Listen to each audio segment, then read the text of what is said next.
Hey, welcome back to the Signature Movement. It's your girl Tanya D. Floyd back in the kitchen.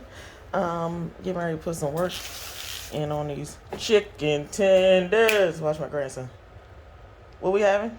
Chicken tender. That ain't how you say it, but go ahead. Okay, you fired. Chicken. Okay, fine. But anyway, there's a lot of talk about how to serve one or two people at a time. I bought this family pack at the Sam's Club, but you know what they're going to want in the freezer. I'm going to use this single pack right here. It's 2 breasts in there. I'm probably going to use 2 because it's 3 of us eating chicken tenders this morning. But you break it down. Use what you're going to use. Put the rest in the freezer. You can serve you can save it for, well, the argument is up to a year, but at least 3 to 6 months. How many times you going to need chicken breasts? You can make pasta with it. You can make chicken tenders with it like I'm getting ready to do. You can make a million things with chicken breasts. So put the chicken breasts in the freezer, get them in these little packets in the family pack, and break them on down 1, 2 at a time. Bam. Single serve meals. But anyway, let's get into this chicken tender situation. Okay, my usual lemon pepper, garlic powder, seasoned salt, and cayenne pepper. I use it pretty much for every protein I'm ever going to make. Sometimes I switch it up now and I add my sunshine seasoning, but today I'm just going to go all reliable. It's going to be great. I'm going to mix these up.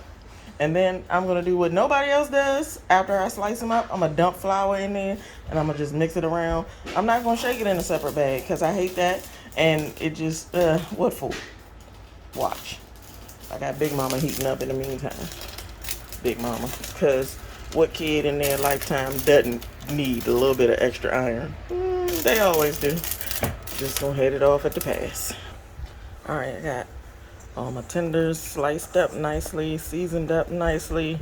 I got my flour in there, getting them all coated. Why don't I use a bag? Because I always feel like you're never going to get the measurement just right. But just so you know, for those who are using the bag, I used 2 packs of chicken breasts, which each had 2. So there's 4 chicken breasts sliced up nicely. And I have 1 cup of flour in here with all that. So if that helps. Season your flour, don't season your flour. It depends on how well you season your chicken. So I season my chicken very well. I think it attaches better when I use it directly on the meat and I rub it around a little bit versus when I shake it into the flour bag or lightly season the chicken. Just season the meat really, really good and you don't have to worry about it. You don't need that extra layer of salt. I know a lot of my listeners are conscious of their sodium intake, so I said salt. Yep, it's not a bad word. I use it all the time, every day, for everything. However, in moderation, you know what I'm saying? Control it. So if you buy mixes that have salt already in it, you never know how much salt you're getting. So I put the salt myself. We're about to drop these in my hot vegetable oil. It's popping gently, letting me know it's ready. My grits water ready too. Yep, I'm tired of the same old for breakfast. Chicken tenders for breakfast. Yep, a little cayenne pepper. I go with my grits and that applesauce that I'm about to put the cinnamon in. All right, that video cut off. I hate that. Anyway, I got my chicken tenders in. I'm cooking them kind of low. Check it out. Not too much. I heated the oil up on 3, but I brought it back down because I don't want to cook my chicken tenders fast. I want them to cook kind of slowly and have a nice, light, even brown, crisp on them when they're finished. So cook them a little bit slower because some of the pieces are kind of thick. It's a chicken breast. You don't want it dried out. Just slow down. You always want to cook so fast. Ease up. I say it every time. I'm going to keep saying it. Ease up. Cook it slower. So yeah, a little bit lower, then low. Bang, bang. Oh, they're almost there. See, I need to get the flipping. But meanwhile, I'm going to salt my grits water. Just a little bit for the grits. If it was pasta, I would do more. But again, control the amount of sodium you're taking in by controlling the amount of salt you put in the food. How do you do that? Cook the food. Put the salt on yourself. Don't get the premix this and that and throw it in the pot. All right, let me get it in. All right, now listen. Grits do not play. Yeah?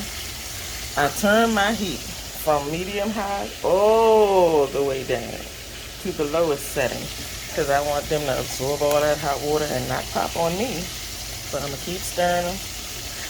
When I was teaching my middle son how to make grits a long time ago, he was like, do I read the box? I'm like, you can. And that might make sense. But what I do is, when the water is hot enough and boiling and all salted and ready for me, I pour the grits with my left hand while I stir with my right hand. And when I start to feel the nice bit of resistance, meaning the grits are, starting to soak up the water, and I can feel the little bit of tension, just a little bit, not a lot, a little bit of tension, then I stop pouring and I start to stir and I finish cooking them like that. He said resistance, but he felt it when he started it. So pour with one hand, stir with the other hand. When you start to feel a little bit of resistance, like it's thickening, then that's enough. And you finish cooking them the rest of the way. But you gotta keep stirring them. Because grits, like I said, they don't play. They're gonna start soaking up that water, but they're gonna start popping. You wanna keep stirring so you don't give them a chance to do the pop. Alright, when you've determined your grits behavior, you can crank the heat up a little bit more so they can actually do the cooking. And like I said, keep stirring. But you want to get that thing under control before you get it out of control. You know what I mean? Turn it all the way down. Get them in there, stir them up nicely, see how they grind. And then, you can crank it up if you need to. But you see these little pops right here? That means all that water's evaporating out of them when they're going to be nice, creamy, thick grits. And yes, somebody out there saying, ew, you about to put butter and sugar in them grits? Yep, sure am. But for savory people, you can use chicken broth instead of water. Some people use milk instead of water. But we kind of lactose intolerant around here. And this ain't no savory shrimp and grits dish. We having breakfast. So yeah, there will be sugar. Judge your mother. Meanwhile, my chicken tender babies are looking nice and golden. They're almost ready to come out of here. But see what happens when you don't cook it super fast? You get more control over what you're doing. You don't get that dark brown before it's ready on the inside. You get time to make some choices. And, I'm going to have to move him to a new location because that heat right there is getting it. But yeah, you got choices. You don't have to rush.